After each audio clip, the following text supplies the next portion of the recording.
Hello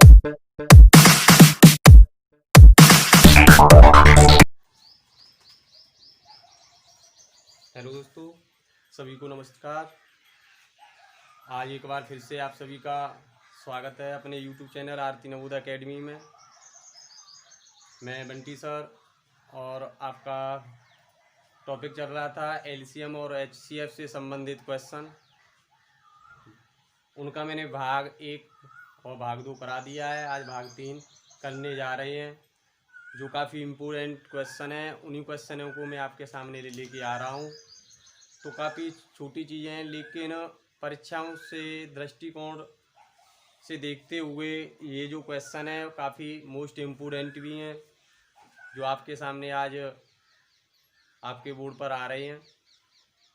तो दोस्तों, video को अंत तक अवश्य देखा करें, जिससे कि जो क्वेश्चन कराए गए हैं या जो कराए जा रहे हैं वो आपकी समझ में अच्छी तरह से बेहतर तरीके से आएँ।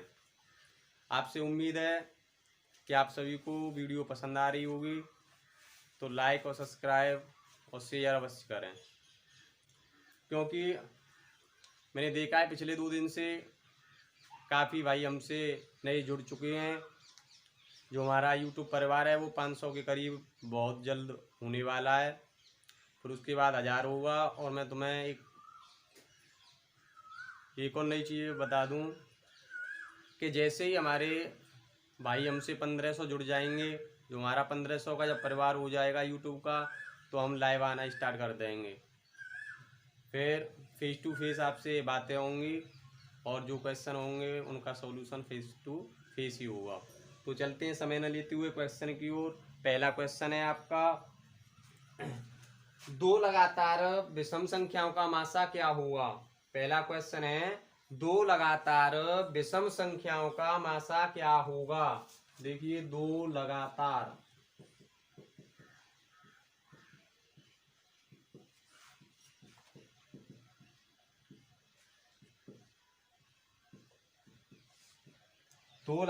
विषम संख्याओं का मासा।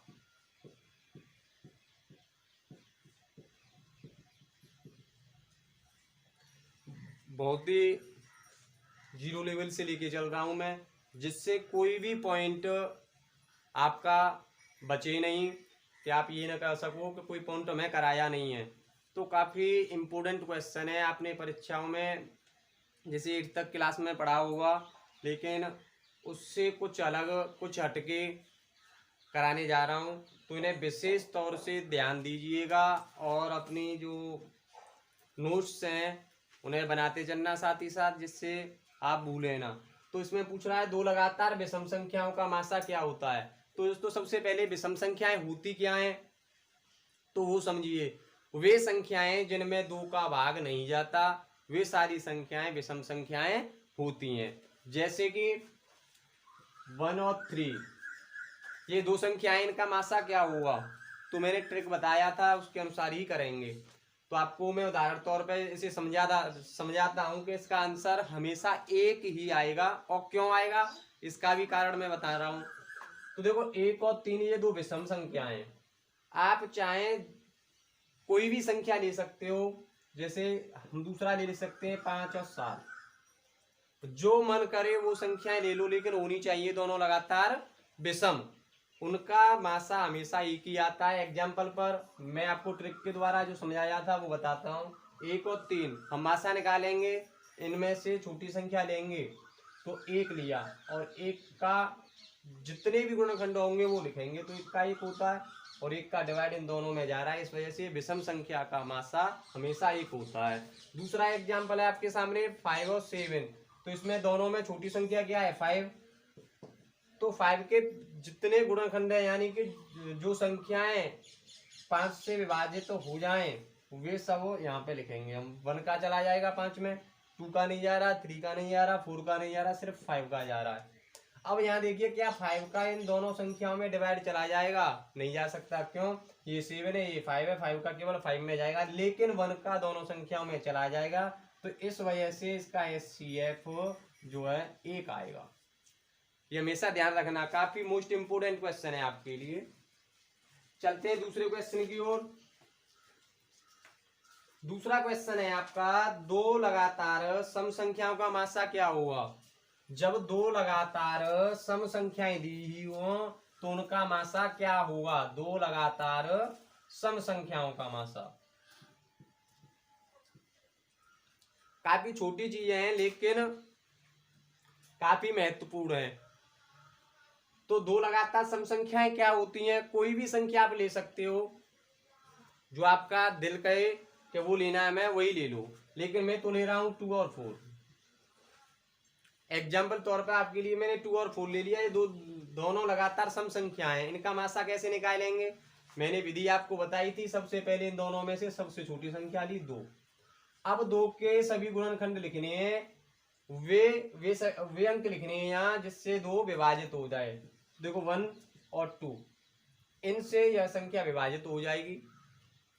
अब हमें देखना है कि इसमें से किस संख्या से बड़ी यानी 2 है, इससे ये क्या विभाजित हो रही हैं। यस, बिल्कुल पूरे तरीके से 4 हो रहा है विभाजित और 2 हो रहा है। तो इसका जो HCF है वो हमेशा इसी क्वेश्चन में नहीं, हमेशा जितने भी क्वेश्चन हो, संख्याएं कुछ भी लिखी हुई हो यहाँ पे, चाहे वो 60 और 62 लिखी हुई हो, चाहे वो 1002 1004 लिखी हुई हो, लेकिन लगातार होनी चाहिए सम संख्या। उसका हमेशा आंसर 2 ही आएगा। आंख बंद करके आपको टिक लगाना है 2 पर। ठीक है दोस्तों, तो चलते हैं नेक्स्ट क्वेश्चन की ओर। नेक्स्ट क्वेश्चन है हमारा, दो अभाज्य संख्याओं का मासा क्या होता है। दो अभाज्य संख्याओं का मासा क्या होता है। क्या बोल रहा है वो, दो अभाज्य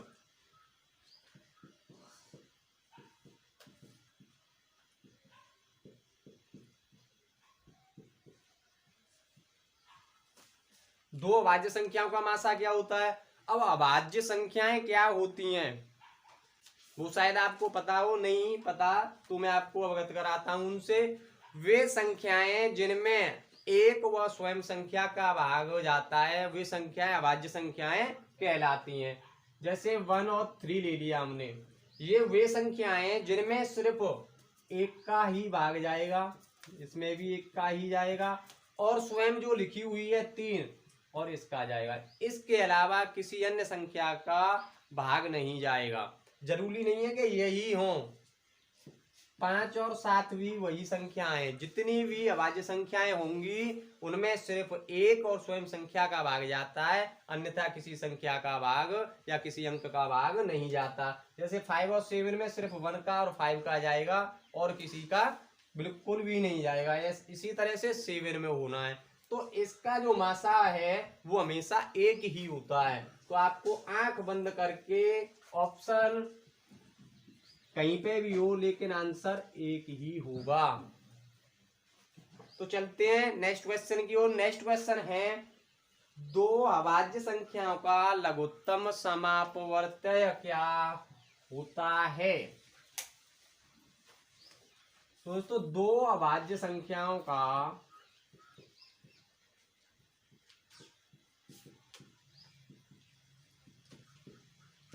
लघुत्तम मतलब लासा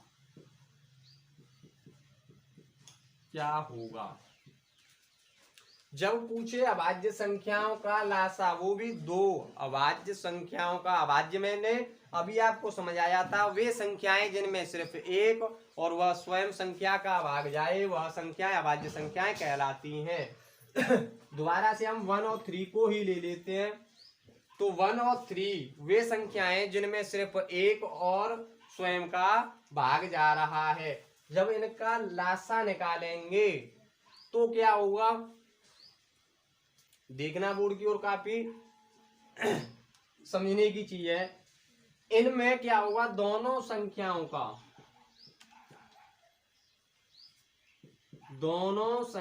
का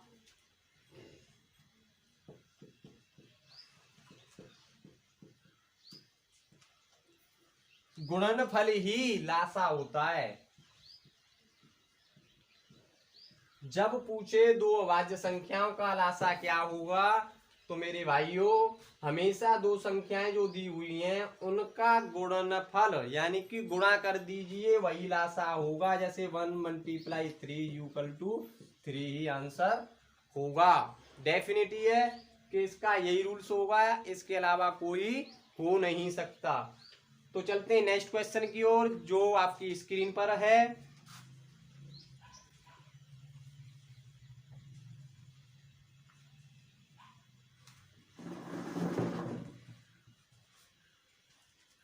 क्वेश्चन जो आपकी स्क्रीन पर है उससे देखिए, दो संख्याओं का मासा यानी महत्तम समापवर्तय 4 तथा लघुत्तम समापवर्तय 60 है, तो दोनों संख्याओं का गुणनफल क्या होगा। लासापा दिया है 60 और मासा दिया है आपको 4। तो पूछ रहा है लासा और मासा, ये दो संख्याएं, इनका गुणनफल क्या होगा। तो दोस्तों इसके लिए रूल्स होता है लासापा गुणा मासापा बराबर। इसे हम इस तरह से भी कर सकते हैं, पहली संख्या गुणा दूसरी संख्या। विशेष ध्यान देना है, काफी इंपोर्टेंट क्वेश्चन है। लासापा गुणा मासापा बराबर पहली संख्या गुणा दूसरी संख्या। ये चीज मैंने ये पॉइंट क्यों लिखा है, क्योंकि उसमें तो सिर्फ लासा और मासापा दिया है, क्योंकि वो क्या कह रहा है, दो संख्याएं जो वो दो संख्याएं हैं उन्हें समझाने के लिए मैंने पहली संख्या गुणा दूसरी संख्या लिख दी है। लेकिन वो जो है वो क्या है, पहली संख्या क्या दी हुई है, जो मासापा में दिया हुआ है वो दिया है हमें 4, और जो दूसरी संख्या दी हुई है जो लासापा है एलसीएम है वो है 60। तो इन दोनों संख्याओं का गुणनफल क्या होगा, इसका और इसका मल्टीप्लाई कर दो, 240 इसका आंसर होगा। नोट कर लीजिए। नेक्स्ट क्वेश्चन है आपकी स्क्रीन पर, दो संख्याओं का लासा और मासा क्रमशः 180 और 3 है। यदि एक संख्या 45 है तो दूसरी संख्या क्या होगी।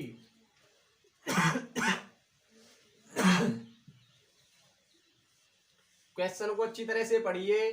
क्वेश्चन में क्या कह रहा है, दो संख्याएं दी हुई हैं, उनका लासा 180 और 3 है, एक संख्या 45 है तो दूसरी संख्या क्या होगी। तो इसका रूल्स होता है मेरे भाइयों कि दूसरी संख्या पूछ रहा है तो दूसरी संख्या बराबर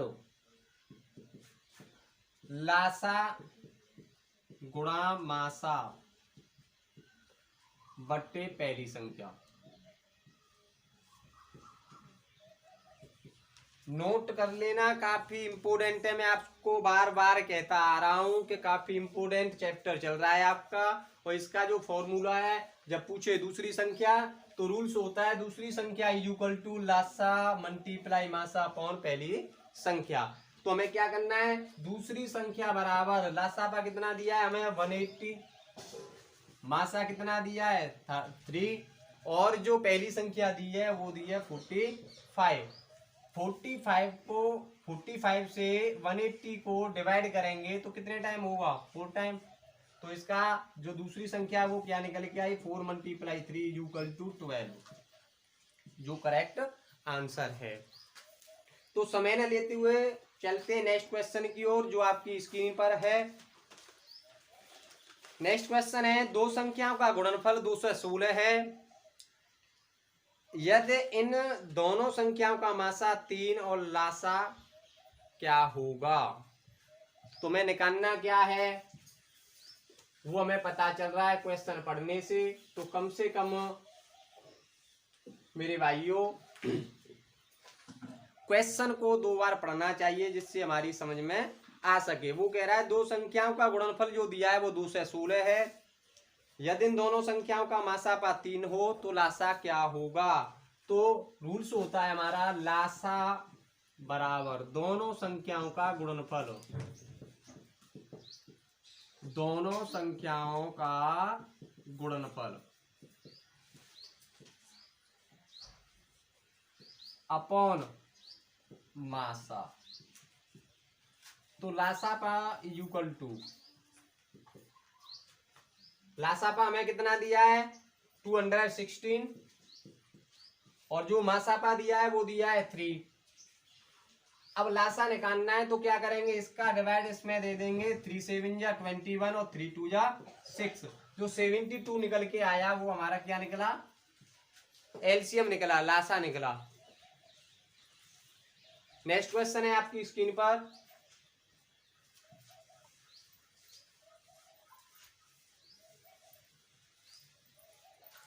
मुझे आपसे आशा ही नहीं पूरी उम्मीद भी है कि आपको वीडियो पसंद आ रही होगी।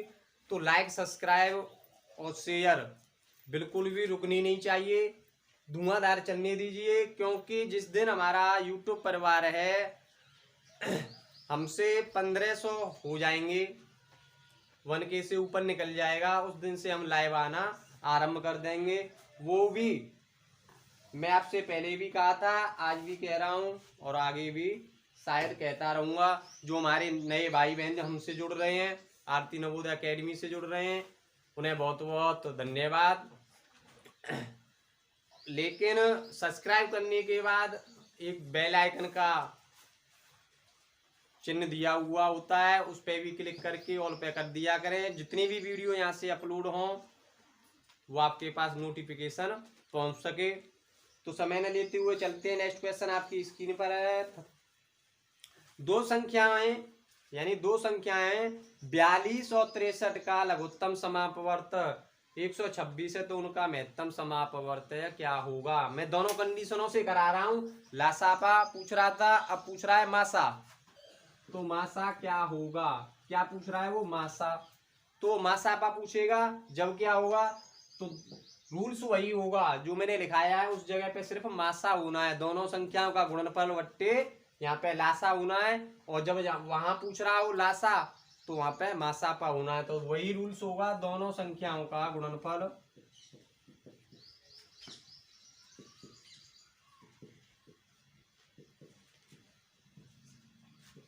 अपॉन लासापा।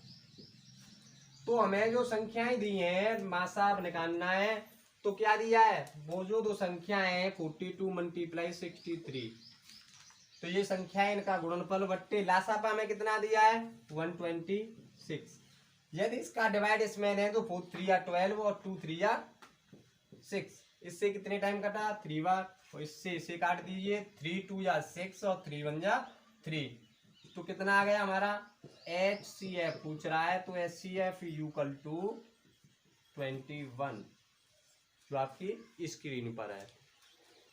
तो मेरे प्यारे भाइयों, आज का टॉपिक इतना ही था।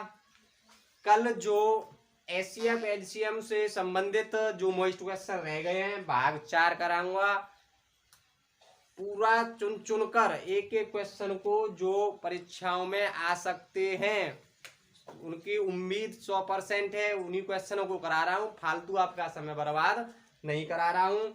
तो जो भी क्वेश्चन रह गए हैं जो मोस्ट इम्पोर्टेंट है, कल चैप्टर क्लियर हो जाएगा। तो जब तक के लिए हम तुमसे दूर होते हैं, लेकिन जुड़े रहेंगे, क्योंकि आप हमारा परिवार हो। जो लोग हमसे जुड़े हैं, जो भाई बहन हमसे जुड़े हैं, तो जब तक के लिए गुड बाय, धन्यवाद।